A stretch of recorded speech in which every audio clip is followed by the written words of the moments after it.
through ayahuasca analog molecules.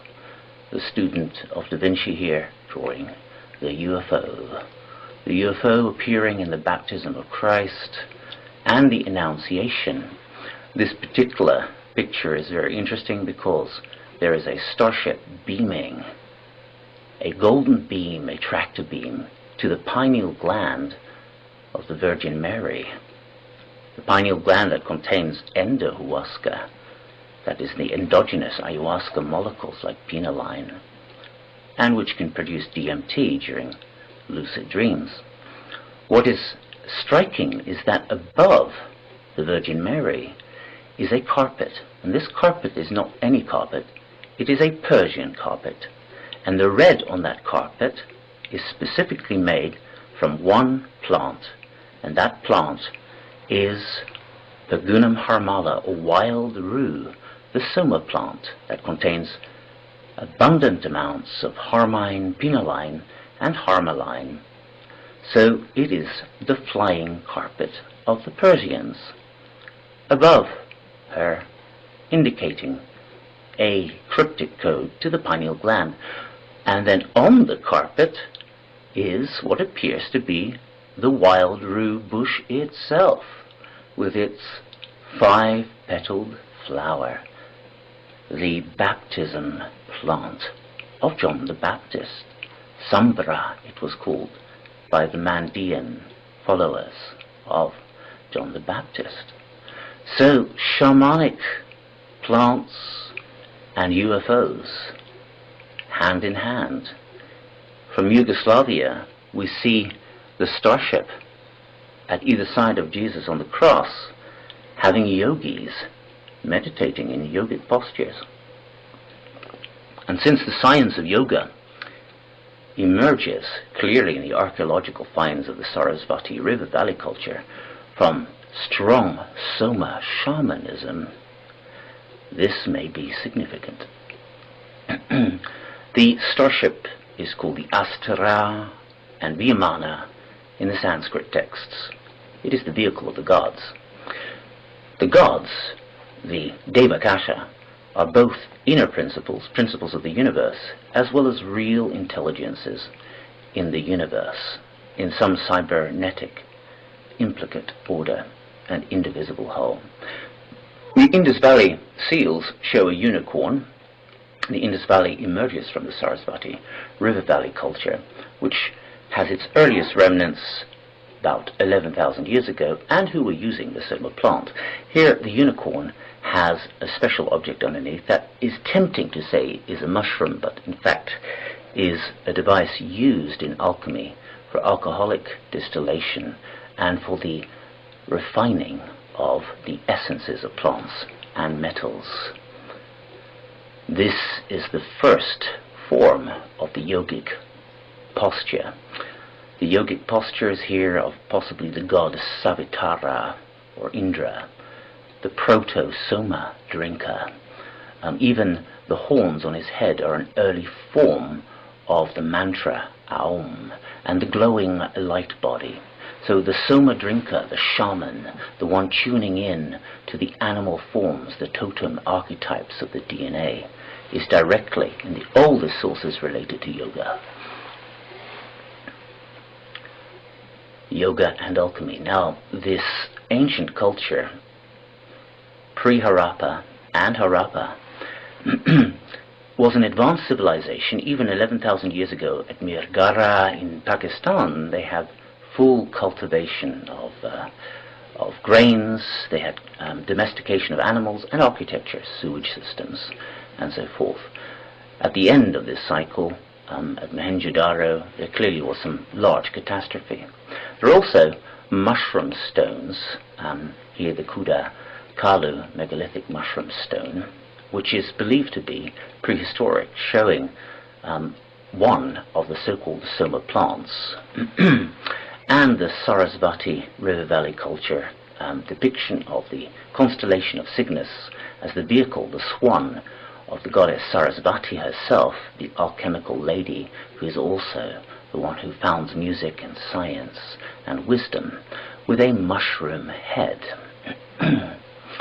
The Soma bush we have identified as King Soma and Pagunam Harmala in our book, The Soma Conspiracy, with overwhelming evidence, but it is accompanied by 107 other plants. Somagenics and somagenetics in ET plants in the Rig Veda are indicated. The Rig Veda, whilst being a written book, is founded on a mantric book system based on pyramidal fire altars, which go back to the ancient Mirgara, Sarasvati civilization pictograms, where many forms and parts of the Rig Veda are found pictographically in ideograms. So in the 10th book of the Rig Veda, and hymn number 97, it is stated that the tawny plants sprouted 3 aeons before the gods in ancient times. I declare and meditate upon their 107 forms. You mothers with 100 forms and 1,000 growths, with your curative powers, bring this man to primal wholeness and health. Brought here by Brahaspati's stellar transportation, you may free us from suffering. So it is stated that 107 plants were brought from outer space by Brahaspati, which is kind of the proto-Brahman, Brahmanaspati, or the Jupiterian, to Earth as a form of medicine. Primordial plant mothers of supreme, divine, immortal essence, you are goddesses in form, flying down from space, descending down into the world. You goddesses spoke, that soul shall remain unharmed as he breathes through us in union with the life of the cosmic persona, or the Purusa, the same as the Divinitas, or Godhead. So there is a description of goddesses being personified within these 107 plants, so that as one takes and imbibes these plants, one goes into the living bodies, the intelligences of these goddesses, who can then heal the individual. It continues, you plants, whose sovereign is Soma, or Soma Raja, who were spread out over the whole earth world of Manu, as you were implanted here by Brahaspati's starship transportation. The earth world, the Bhumiloka, is a description of the universe.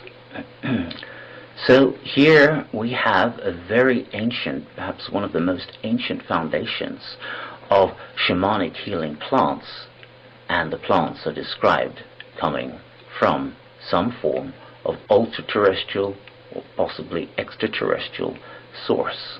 There are many ways we can interpret that, but it's important to read what is stated as is and bear it in mind. The same hymn describes that King Soma, Soma Raja, helps all the 107 goddesses to commune or communicate with each other.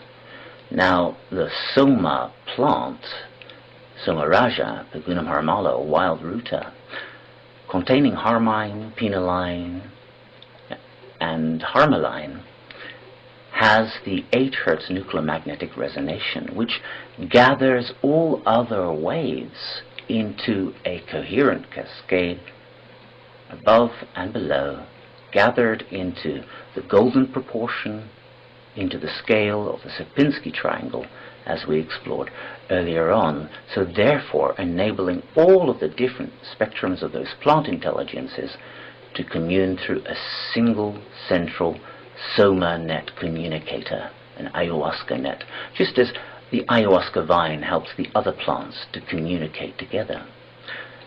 Over the time, over the ages, the Rig Veda was spread far and wide in different traditions. There was the Krek culture of Cambodia, which 17,000 years ago already had sacred geometrical objects such as dodecahedrons and icosahedrons in archaeological finds. You'll also find at Kalibangan, one of the Sarasvati River Valley culture sites, tetrahedrons and cubes and icosahedrons long before Pythagoras.